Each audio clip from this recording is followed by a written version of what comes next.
We've got a massive resignation of nurses in the ministry, and does the ministry has a plan to improve their working conditions and increase their salary for retention purposes? Thank you, sir.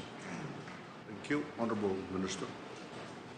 Sir, as highlighted previously, and again I had answered this question in many ways, Honourable Kurindrani should take heed of what we had said. We had said that nurses, in respect of their movement, there's a lot of demand for them from overseas. If you look at the people who are resigning, where are they going? That's what you need to look at.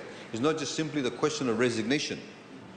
If they are resigning to, for example, go overseas, where we paid 3-4 times more the salary, obviously they will go. You can't stop them. So don't just come here and say, oh, they resigned, therefore there's something bad. But they're going for actually alternative, sources or alternative employers that may be offering them lots of money. We cannot actually offer that amount of money. We cannot compete with the salaries in UAE. Those guys have oil. We don't have oil. They have a huge shortage of people, a much larger population, sir. That's number one. Number two, some of them are resigning because, as I mentioned earlier on, they're going to some of the private hospitals, the private health centers, some of the private GPs. There's one just open just opposite Super Private, next to the QVS Boys Club. Maybe when I say QVS Old Boys Club, you may know where it is. The MIOT, the facility.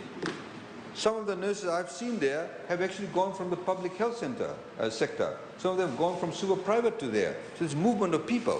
Diasa's hospital, there's a hospital in Walu Bay. As we heard, I've got some other company that wants to set up a private clinic also. Zens, they employ so many nurses.